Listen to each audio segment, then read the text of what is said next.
ఎక్కడ మన కౌబాయ్ లేడు, ఇక్కడ ఎవరు లేరు కౌబాయ్స్. ఇట్స్ ఓన్లీ మెగాస్టార్ అంతే. ఇండియాలోని ఎవడు ఎన్ని కౌబాయ్లు తీసినా బ్యాడ్కి వచ్చి ఇది అగ్లీ గడికి వచ్చి యాక్చువల్ చిరంజీవి గారి సినిమా ఎలా వచ్చింది అనుకుంటున్నారు మీరు? ఎట్లా సార్? మామూలుగా మీరు ఇప్పుడు మాట్లాడుతుంటేనే విజువలైజేషన్ అంతా అసలు ఎలా జరిగేది మా కళ్ళ ముందు ఇలా కదిలి. 35 years అంట నాకు అన్ని గుర్తు ఇప్పటికి. 35 years ఏంటి నాకు అన్ని గుర్తు. కొదం టైంలో ఏంటి కంపోజింగ్స్ ఎలా జరిగింది అంటే మీరు కొదం సింహానికి నాకు తెలిసి ఫ్రేమ్ బై ఫ్రేమ్ చెక్ చేసుకుంటే ఫ్రేమ్ బై ఫ్రేమ్ చేసారేమో అనిపిస్తుంది కదా.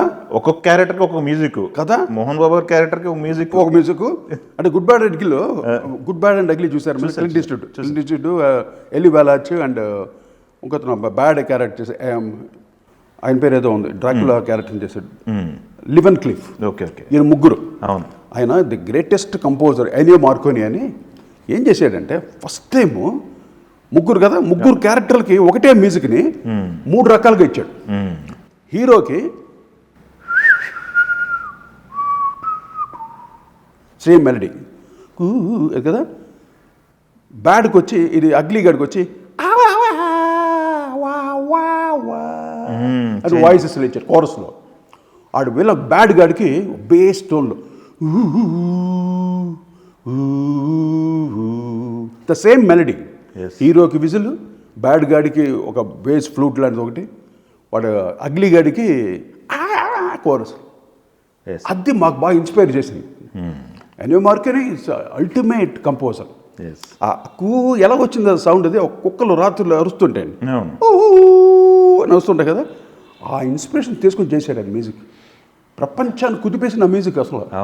గుడ్ బ్యాడ్ అండ్ అగ్లీ అంటే ఫస్ట్ మనకు గుర్తుకొచ్చేది మ్యూజిక్. అలాగా దీంట్లో ఎనియో మార్కోని, క్విన్సీ జోన్స్ ఇలా మ్యూజిక్లన్నీ విని ఆ కలర్ ఆఫ్ మ్యూజిక్ ఇస్తేనే ఈ సినిమాకి కౌబాయ్ అంటారు.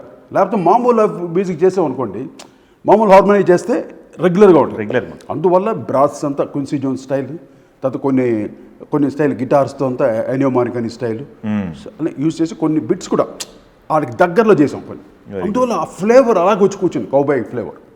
కాపీ గీపీ కాదు, పిక్చర్ ఎక్కిందా లేదా అది అడగండి అంతే, రీచ్ అయిందా లేదా. కాపీ అంటే ఇట్ టేక్ ఇన్స్పిరేషన్. ఇప్పుడు మనం ఆ ఫ్లేవర్ని 100% చూపించాలండి. కౌబాయ్ ఫ్లేవర్ ఎక్కడ మన కౌబాయ్ లేడు, ఇక్కడ ఎవరు లేరు కౌబాయ్స్. ఇట్స్ ఓన్లీ మెగాస్టార్ అంతే. ఇండియాలోని ఎవడు ఎన్ని కౌబాయ్లు తీసినా ఓన్లీ మెగాస్టార్. ఆయనలో నా చాము అసలు అది ఏ క్యారెక్టర్ అన్నా కూర్చుంటుంది అక్కడ. సూపర్ అండి, అల్టిమేట్, మామూలు విషయం. అయితే మీరు రావటం ఒక చక్రవర్తి గారి దగ్గర నుంచి వచ్చారు కదా. ఆ చక్రవర్తి గారి కంటే కూడా ముందు నాకు తెలిసి ఇంట్లోనే ఒక సంగీత ప్రపంచం, ఫ్యామిలీలోనే ఉంది, బ్లడ్లో ఉంది మ్యూజిక్. కానీ నాన్నగారు అంతా ప్యూర్ క్లాసికల్. వాళ్ళు మహానుభావులు అంతా. మా తాతయ్య గారి దగ్గర నుండి అని సన్యాసిరాజు గారిని, ఆయన విజయనగర సంస్థానంలోనే ఒక మృదంగిస్టుగా ఉండి నాన్నగారిని పెదనాన్నగారిని ఇద్దరిని సంగీతం నేర్పించి, ఆదిభట్ల నారాయణ దాస్ గారి దగ్గర విజయనగరం మహా విద్వాంసులు వాళ్ళు, మహాపితామహులు వాళ్ళు. అలాగే ద్వారం వెంకటస్వామి నాయుడు గారు వైలన్, ఆ మహానుడు పెద్ద ఆయన విద్వాంసులు. వీళ్ళిద్దరు నేర్చుకొని శాస్త్రీయ సంగీతాన్ని, తర్వాత హిందుస్థానీకి కలకటాకి వెళ్ళి పంకజ్ మలిక్ గారి దగ్గర, సైగల్ గారి దగ్గర అంతా ఇటువంటి సంగీతం నేర్చుకొని వాళ్ళు అంత గొప్ప స్థాయికి వచ్చిన నాన్నగారు అంతా. ఇది కర్ణాటిక్, అటు హిందుస్థానీ రెండు. మాకేంటంటే వాళ్ళు స్టడీ చేశారు కదా, ఆ వైబ్స్ ఉన్నాయి మాకంతే. I'm not that great, but ప్రజెంట్కి ఏం కావాలి, మేము వచ్చే టైం కరెక్ట్గా బ్రేక్ డాన్స్ స్టైల్ వచ్చినప్పుడు ఎలక్ట్రానిక్స్, మాకు ఎలక్ట్రానిక్స్ చాలా ఇష్టం. నాకు రాజుకి నేనైతే ఇంకా విపరీతం దాన్నే స్టడీ చేస్తుంటాను ఎప్పుడు. అక్కడి నుండి ఎలక్ట్రానిక్స్ చేయటం వల్ల అక్కడ నుండి మాకు మంచి గ్రిప్ వచ్చింది. యాక్చువల్ చిరంజీవి గారి సినిమా ఎలా వచ్చింది అనుకుంటున్నారు మీరు?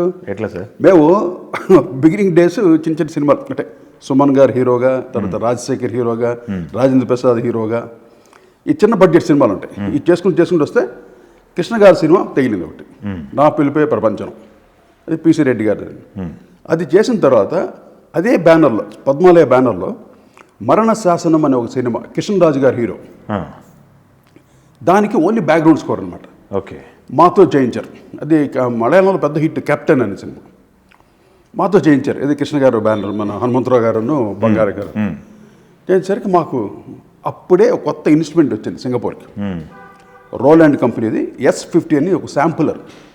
దాంట్లో అసలు విపరీతమైన టోన్స్ అసలు అంటే ఒక సింఫనీ ఆర్కెస్ట్రా ఒక కోర్ కొత్త రకమైన టోన్స్ దాంట్లో ఒక అది ఎనలాగ్ ఇంటర్ఫేస్ యా ఓకే.